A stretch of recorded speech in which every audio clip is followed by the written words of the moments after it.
ఇంటింటి రామాయణం ఈ రోజు ఎపిసోడ్లో పల్లవి అరాచకాలు చూడలేక రాజేంద్ర ఒక నిర్ణయం తీసుకుంటాడు. చక్రధర్ని విడిపించాల్సిందేనంటూ అక్షయ్ని శాసిస్తాడు. ఇక అక్షయ్ కూడా తండ్రి మాటను కాదనలేక సరేనంటాడు.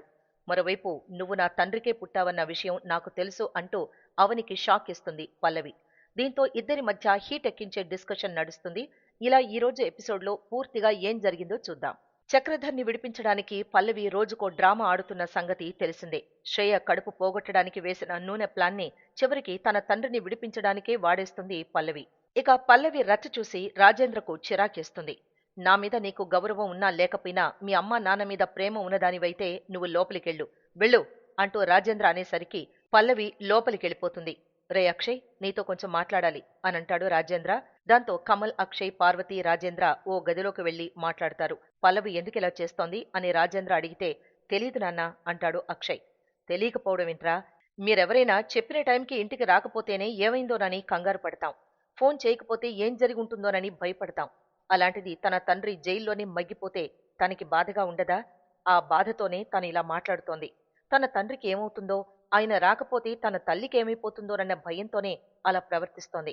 తన మానసిక పరిస్థితి ఎలా ఉందనేది తెలిసొచ్చేదిరా మనకి అంటూ పార్వతి క్లాస్ పీకుతుంది. పల్లవి మాట్లాడిన దాంట్లో తప్పే ఉంది నాన్న. తన తండ్రి జైల్లో ఉన్నాడనే కోపంతోనే అలా ప్రవర్తిస్తోంది. మనకి చెడు చేశాడు కాబట్టి చక్రధర్ మావయ్య పైన మనకి కోపం ఉండడం కరెక్టే. కాని పల్లవి కోసమైనా అత్తయ్య కోసమైనా వాళ్ళ నాన్నని విడిపిస్తే తప్పే ఉంది నాన్న అనంటాడు కమల్. చిన్నోడు చెప్పింది కూడా కరెక్టే కదరా అనంటాడు రాజేంద్ర. మావయ్య మనకు చేసిన ద్రోహాన్ని, మోసాన్ని ఎలా మర్చిపోగలం నాన్నా? వాడు బయటకొస్తే ఏం చేస్తాడో మీకు తెలీదా అనంటాడు అక్షయ్. రేయ్, తప్పు చేశాడు కాబట్టే శిక్ష అనుభవిస్తున్నాడ్రా. ఇప్పుడు విడిపిస్తే నష్టమే ఉంది అనంటుంది పార్వతి. విడుదలై వచ్చిన వాళ్ళందరూ బుద్ధి మార్చుకుని మంచివాళ్ళైపోరమ్మా అనంటాడు అక్షయ్. చూడక్షయ్, చక్రధర్ మారతాడా లేదా, బయటకొచ్చాక ఏం చేస్తాడో అనేది సమస్య కాదు. ఇప్పుడున్న సమస్యల్లా మనింట్లో జరుగుతున్న గొడవల గురించి. ఇలా ప్రతిరోజు ఏదో ఒక గొడవ జరుగుతూ ఉంటే మనశ్శాంతి అనేదే లేకుండా పోతోందిరా. చక్రధర్ బయటకొస్తే ఏం జరుగుతుందోనన్న భయం నాకు లేదు. మనింట్లో జరిగే సమస్యలు చూడలేక నా గుండె ఆగిపోతుందేమోనని నాకు భయంగా ఉందిరా. తట్టుకోవడం నా వల్ల కాదురా అక్షయ్. పల్లవి నాన్నను విడిపిస్తేనే మనిల్లు ప్రశాంతంగా ఉంటుంది. మీ మావయ్యని విడిపించు అనంటాడు రాజేంద్ర. నాన్న, మావయ్యని అంటూ అక్షయ్ ఇంకా ఏదో చెప్పబోతూ ఉంటే ఇంకేం మాట్లాడకు. మీ నాన్న మీద గౌరవం ఉంటే చెప్పిన పని చెయ్యి అనంటాడు రాజేంద్ర. దాంతో సరే నాన్న అంటాడు అక్షయ్. ఇక ఇదంతా చాటుగా విని పల్లవి పొంగిపోతుంది. మరోవైపు శ్రేయ, శ్రీకర్ మధ్య డిస్కషన్ జరుగుతుంది. శ్రీకర్, మనం ఇంట్లో ఉండనక్కర్లేదు, వెళ్ళిపోదాం అనంటుంది శ్రేయ. మనం వెళ్ళకూడదు శ్రేయ, మా అన్నదమ్ములు కలిసే ఉంటామని నాన్నకి మాటిచ్చాం అనంటాడు శ్రీకర్. ఒక 2 నిమిషాలు నువ్వు పట్టుకోవడం లేటై ఉంటే నా ప్రెగ్నెన్సీ పోయేది. అప్పుడు నువ్వు మీ నాన్నకిచ్చిన మాట నన్ను కాపాడేదా? అసలా నూనెను అవని యొక్క పోసిందో లేక కింద పడిపోయిందో కాని నేను తల్లిని కాకుండా పోయేదాన్ని. ఒకవేళ ఎవరైనా కావాలని చేసుంటే మాత్రం చేసిన వాళ్ళు మళ్ళీ మళ్ళీ చేయరని చెప్పగలవా? ఇలా ప్రతిరోజూ భయపడుతూ నేను బ్రతకలేను శ్రీ అనంటుంది. నీ భయాన్ని నేను అర్థం చేసుకోగలను శ్రేయ. కాని మా అమ్మా నాన్నల పరిస్థితి కూడా నువ్వు ఆలోచించాలి కదా అనంటాడు శ్రీకర్. ఏం ఆలోచించాలి? గొడవ జరగని రోజంటూ ఉందా ఈ ఇంట్లో? ఈ గొడవల గురించి, మీ అమ్మా నాన్నల గురించి నువ్వు ఆలోచిస్తున్నావు ఓకే. మరి వాళ్ళకెందుకు మనకివ్వాల్సిన ఆస్తి గురించి ఆలోచన రావట్లేదు? వాళ్ళు మన గురించి ఆలోచించినప్పుడు మనం వాళ్ళ గురించి ఆలోచించడం మూర్ఖత్వం అవుతుంది. మీ నాన్నగారు ఆస్తి పంచే పరిస్థితి నాకైతే కనిపించడం లేదు. ఏం మాట్లాడవేంటి అనంటుంది. ఆస్తులు పంచిస్తే మేం విడిపోతామని నాన్నకి తెలుసు. అందుకే ఆస్తులు పంచనని అంటున్నారు అనంటాడు శ్రీకర్. ఏ విషయం నువ్వు చెప్పకపోయినా మీ అన్నయ్య నీతో కలిసి బిజినెస్ చేద్దామనుకున్నప్పుడే నాకు తెలిసిపోయింది. మీ అన్నయ్య నీకంటే చాలా తెలివైనవాడు. అంత తెలివైన వారే 2 సార్లు మోసపోయి రోడ్డున పడ్డారు. మరోసారి అలా జరిగితే మనం కూడా రోడ్డున పడతామని నువ్వు ఆలోచించకపోవడం నీ తెలివి తక్కువతనం. మాట కోసం ఉండాలంటే కష్టాలే మిగులుతాయి. డబ్బు కోసం బ్రతికితే ప్రశాంతంగా ఉంటాం. నీకడగడం చేత కావట్లేదు. ఆస్తి ఇవ్వకపోతే వెళ్ళిపోతామంటే కలిసుండడం కోసమైనా ఆస్తి ఇస్తారు. మన వాటా మన చేతికొచ్చాక మన దారి మనం చూసుకోవచ్చు. నీకడగడానికి భయమైతే చెప్పు, నేను వెళ్ళి అడుగుతాను అనంటుంది శ్రేయ. వద్దు, ఇప్పుడు పల్లవి గొడవ వల్ల టెన్షన్గా ఉన్నారు. ఈ టైంలో ఆస్తి గురించి గొడవ చేస్తే నాన్నగారి ఆరోగ్యం ఎలా ఉంటుందో చెప్పలేం. కొంచెం టైం తీసుకుని నేనే అడుగుతాను అనంటాడు శ్రీకర్. అవని, నువ్వు మా డాడ్ని విడిపించకూడదనుకున్నావు. కానీ విడిపించుకోవడానికి ఎలాంటి స్కెచ్ వేశానో నీకు తెలీదు అంటూ ఆరుబయట ఉన్న అవని దగ్గరకొచ్చి నిలబడుతుంది పల్లవి. ఏంటి ఏదో కడుపులో పెట్టుకుని బాధపడుతున్నట్లున్నావు? కక్కేయ్ అనంటుంది అవని. నువ్వేం చెయ్యాలనుకున్నావో అది చేశావు. నేనేం చెయ్యాలో అది చేశాను అదేంటో తెలిస్తే నువ్వే షాక్ అవుతావు అనంటుంది పల్లవి. చూడు పల్లవి, ఇప్పటి వరకు ఎన్నో అబద్ధాలు చెప్పావు, ఎన్నో అరాచకాలు చేశావు. నీ కారణంగా ఇంట్లో వాళ్ళందరూ బాధపడుతున్నారు.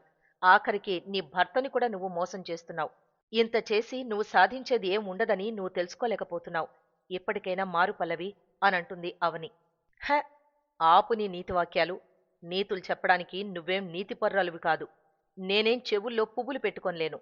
అవును, ఇన్ని నీతి సూక్తులు చెప్పే నువ్వు ఇంట్లో వాళ్ళందరికీ ఎందుకు అబద్ధం చెప్పి తప్పించుకు తిరుగుతున్నావు అని పల్లవి అడుగుతుంది. నేనబద్ధం చెప్తున్నానా? ఏ విషయంలో అని అవని అడిగితే, ఏ విషయంలోనూ నీకు తెలీదా? చక్రధర్ విషయంలో, నా తండ్రి విషయంలో, అంతేకాదు నీ తండ్రి విషయంలో కూడా అనంటుంది పల్లవి. పల్లవి ఆ మాట అనగానే అవని చటుక్కున పల్లవి వైపు చూస్తుంది. ఏంటి షాక్ అయ్యావ్? మా డాడే మీ డాడ్ అన్న విషయం నాకు తెలుసు. నువ్వు మీ అమ్మ ఈ విషయం ఎవ్వరికీ చెప్పుకోలేక కుడితిలో పడ్డ ఎలకల్లా గిలగిలా కొట్టుకుంటున్నారన్న విషయం కూడా నాకు తెలుసు. ఈ నిజం నువ్వు నీ భర్త కూడా చెప్పుకోలేని పరిస్థితిలో ఉన్నావని కూడా తెలుసు అనంటుంది పల్లవి.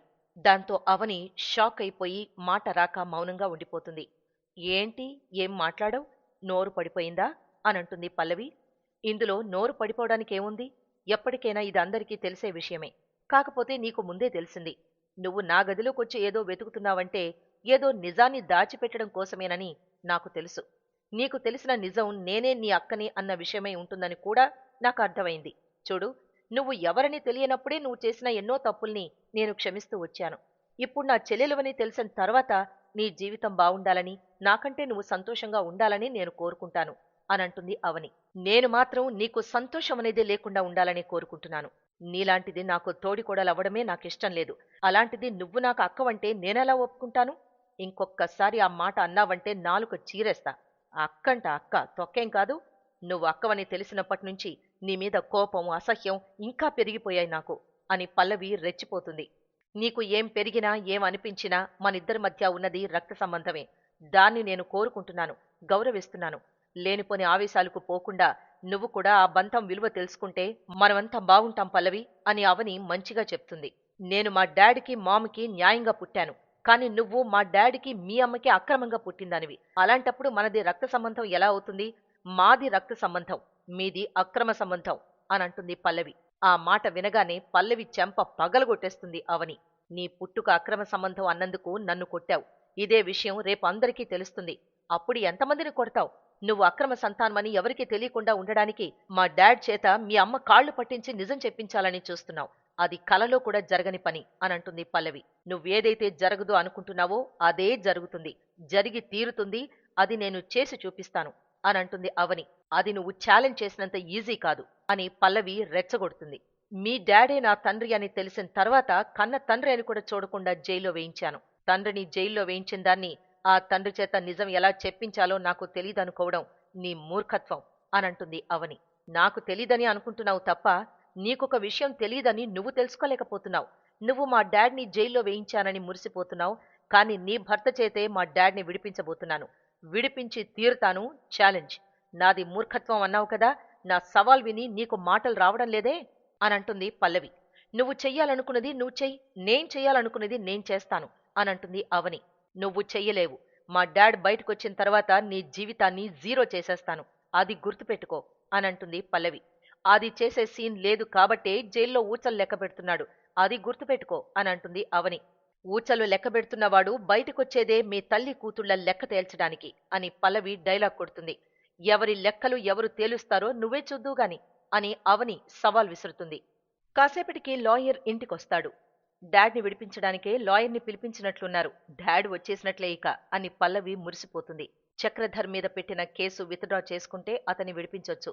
మీరు చెప్పినట్లే దాని రిక్వెస్ట్ తయారు చేశాను, దానిమీద సైన్ చేయండి అని అక్షయ్ చేతికిస్తాడు లాయర్. ఏమండి, ఏంటండి ఇది అని అడుగుతుంది అవని. మావేని విడిపించమని నాన్న చెప్పారు. నాన్న కోసం నా నిర్ణయం మార్చుకోక తప్పలేదు అనంటాడు అక్షయ్. మామయ్య ఓ దశరథ మహారాజు, ఇతనేమో తండ్రి మాట తప్పని శ్రీరాముడు. ఆ రాముడు తండ్రి మాట కోసం అడవులకు వెళ్ళాడు.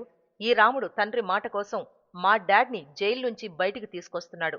సెంటిమెంట్ మిసైల్ కన్నా పవర్ఫుల్ కాబట్టి మా డాడ్ని విడిపించడానికి వాడుకున్నాను అని పల్లవి మురిసిపోతుంది. ఇక అక్షయ్ దానిమీద సైన్ చేస్తాడు. అక్కడితో నేటి ఎపిసోడ్ ముగిసింది. ఇక తరువాయి భాగం ప్రోమోలో అవనితో రాజేంద్ర మాట్లాడతాడు. చక్రధర్ని ఎందుకు క్షమించలేకపోతున్నావమ్మా అని రాజేంద్ర అడిగితే, ఆ విషయం నేను చెప్పలేను మావయ్య, నన్ను క్షమించండి అనంటుంది అవని. దాంతో నువ్వు చెప్పకపోతే నా మీద ఒట్టే అనంటాడు రాజేంద్ర. దాంతో ఇంతవరకు వచ్చాక ఇక చెప్పకుండా ఉండలేను. ఆ చక్రధర్ నా కన్న తండ్రి మావయ్య అంటూ కన్నీళ్లు పెట్టుకుంటుంది అవని. ఆ మాట వినగానే రాజేంద్ర అవాక్కవుతాడు. మరోవైపు పల్లవి అవని గదిలోకి వెళ్లి ఏదో వెతుకుతూ ఉంటే సడన్ గా రాజేంద్ర ఎంట్రీ ఇస్తాడు. ఏంటమ్మా వెతుకుతున్నావ్ అని అడిగితే, ఫోన్ మామయ్య అంటూ పల్లవి అబద్ధం చెప్తుంది. ఎవరు ఏం చెయ్యాలనుకుంటున్నారో అన్నీ తెలిసాయి. ఇక ఎవరికి ఎలా చెక్ పెట్టాలో అలా పెడతాను అంటూ ఇండైరెక్ట్ గా వార్నింగ్ ఇస్తాడు రాజేంద్ర. మరి తర్వాత ఏం జరుగుతుందో సోమవారం ఎపిసోడ్లో చూద్దాం.